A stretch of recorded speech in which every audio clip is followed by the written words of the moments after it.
In a move that shocked nobody, the New York Knicks picked up the option on Quentin Grimes. We're going to break that down and see what it means for Quentin Grimes as he moves forward with the New York Knicks. We're also going to talk about Julius Randall, who recently spoke to the New York Post and basically said that even though he's been struggling early, he believes his shot is going to fall, and once it does, he's going to be hitting his stride with the New York Knicks. We're going to be breaking down all of this and so much more today. So be sure you're subscribed to the channel, because if you're not, you're going to miss all the content that the Knicks Digest has to offer. And now, let's get started with the content for today. The New York Knicks, as mentioned, have picked up the option on Quentin Grimes. Shout out to SNY for being the first to actually report this. They mentioned that the Knicks, of course, like I mentioned, in an obvious move, picked up Quentin Grimes' rookie scale option, which is for $4.3 million. Again, the Knicks announced on Monday afternoon that the club has officially picked up the guard Quentin Grimes' fourth-year team option. By exercising the option, the Knicks now have Grimes under contract through the 2024-2025 season. Picking up Grimes' option is no surprise at all, as the 23-year-old has made himself a huge part of what the New York Knicks does on both ends of the court. Head coach Tom Thibodeau is known for making young players earn their play, and Grimes has done just that. Shout out to SNY for breaking this down and giving us that information. As I said at the top of the show, this is not a surprise. Quentin Grimes is a favorite of Tom Thibodeau. Not only that, he's earned himself a starting role on this Knicks team. He's one of the best defenders on ball for the Knicks. He shoots the ball very well. He's part of what the New York Knicks are looking to do and their future outlook. So even if they make a major trade, I think they're going to try with all their might to try to retain Quentin Grimes and keep him on the roster. Because I believe they think Quentin Grimes is one of the key players for this Knicks roster to be able to take themselves into contention. They just need the right pieces in the roster so they can maximize what Quentin Grimes can do. In my opinion, Grimes should already be on the bench. That's where he's going to be able to maximize his talents and skills, because he'll be able to run his own game a lot more and be able to play make more. Something that he's very capable of doing that he's not able to do with the starting unit, because he's only asked to be a 3-and-D guy. And that's, primarily what he's been doing. And for me, it's unfortunate because Quentin Grimes can give you so much more than that. But going back to this rookie scale contract that he picked up with the New York Knicks, $4.3 million, very low amount for a player like Quentin Grimes. So clearly they were going to do it. They had until today to actually make it happen with Quentin Grimes, and they did not wait, although they cut it to the last second. But they didn't wait too long. They picked up the option. He's going to be a New York Knick at least until next season before he goes into restricted free agency. If this sounds a little bit familiar, you may recognize it because Emmanuel Quickley essentially just went through that. Though I believe the Knicks actually love and care about and cherish Quentin Grimes a little bit more than they do Emmanuel Quickley. And I feel on the business side of it, that they'll pay Quentin Grimes just a little bit more to retain him on this Knicks team, because again, I believe that he's part of the Knicks' future plans, and because of that, he's going to stick around, and I believe he's going to get paid when the time comes by the New York Knicks. Julius Randall believes in his shot and that it's going to fall eventually for the New York Knicks. If you've been watching these first couple of regular season games, Jalen Brunson and Julius Randall have not looked good, especially Julius Randall. While he is passing the ball a lot more, and I can respect him for that, and I definitely want to give him some praise for that, offensively and defensively, there's been a lot left to be desired, especially on the offensive end.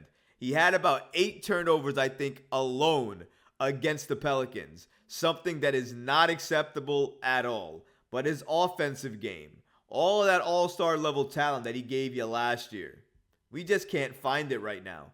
And it might be a Knick thing to have slow starts to start the season, because last year, the same team more or less took a long time to gel and get together. But once they did, they were pretty hard to beat.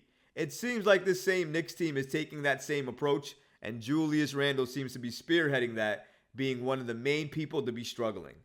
According to the New York Post, Randle has shot well below his average of 27.7% from the field over the Knicks' first 3 games, including 6 of 20 from three-point range, creating some understandable concern despite dishing out 20 assists. In the face of adversity, the early struggles don't seem to have rattled Randle's early confidence, as he vowed to keep shooting as the Knicks prepared to close a 3-game road trip in Cleveland tonight. According to Randle, he states, "I just got to continue to get better. I've just got to make shots. I've got to look at the tape, but I've just got to make shots. They'll fall." And he's right about that. Shooters are going to shoot, basketball players are going to play. And eventually, those same shots that you hit in practice, those same shots you used to hit last year, you're going to hit them and they're going to fall. And hopefully they fall at the same consistent or a better rate than they did last year, especially from 3, where I would argue if Randle's going to shoot a lot of 3s, let's hope he's open so he can make these 3s at a better clip. Because if he's shooting 33, 34% from 3, and he's shooting 7 to 8 of them, he's going to hurt the team. More than shooting the 3, let's be smart about the 3s that we're taking and the amount of 3s that we're taking. If we're not a great 3-point shooter, maybe let's not take a lot of them unless we're completely wide open and the defense is just giving it to us. But if we're not wide open and there's 1 or 2 defenders on us that are collapsing on us where we're trying to shoot the 3, maybe it's better to pass that ball around, get that ball back again when you're a little bit more open, and then shoot that shot. And like I said with this offense, I said it a few videos ago, but I'll say it again. This offense likes to move the ball. The starting unit actually likes to move the ball. That one game against Atlanta, I believe, they had 30 assists.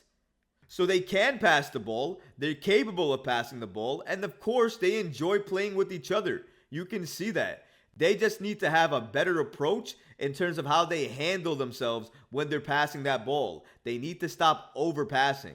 I'm not saying people don't have a right to criticize Randle. If you want to criticize him, by all means, go ahead. I'm not saying you don't have to. But also, give him his praise. Give other players criticism. Just don't focus in on Randle. Because by far, I think Randle playing third fiddle on this Knicks team behind Jalen Brunson and RJ Barrett has been a positive. Him being more pass first has been a positive. What he's been doing for this Knicks team when he was on the floor has been a positive. It hasn't always worked out in the way that he's hoped, in the way that all of us has wanted to happen. But it doesn't mean that he should stop doing what clearly a lot of us has been hoping he's been doing for years. Take a backseat approach, number 1. Be better with the ball, number 2. But of course, be more of a playmaker. Don't just pass to get out of double teams or pass to make sure that the ball's out of your hands before the shot clock expires. Make sure you're playmaking and setting your teammates up. That's important. That's the Randle that we need. And he's been doing that. So you're not going to hear me speak bad about Randle and knock him. Of course, we need him more on the offensive end. We need all-star Randle to show up eventually during this season because he's going to be one of the key players that makes this Knicks team go this season. Not only on what he's going to give you on the offensive end, but also with his playmaking, what he's going to give you on that end too. Finding an open Jalen Brunson, an open RJ Barrett, one of the other teammates on the Knicks that are open after drawing a double team is smart basketball, and he's been doing it to a high degree. Sometimes it doesn't always convert, but you have to give him praise. I believe that his shot will fall eventually, and I hope for the Knicks' sake it's soon, because we can't have Jalen Brunson and Julius Randall both struggling. We need at least one of them to come on and come alive. Now for me, I want all the New York Knicks players to be on, to be focused, to be locked in and playing their game.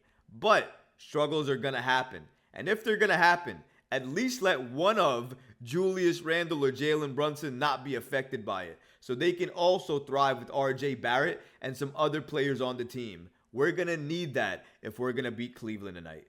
But guys, let me know what you think. I want to hear about your comments on the Julius Randle situation and if you feel like his shots are eventually going to start hitting in this early regular season. But this is going to do it for me here on the Knicks Digest. I've been Troy. If you like the content, make sure to subscribe to the channel. I'm out of here, guys. Peace.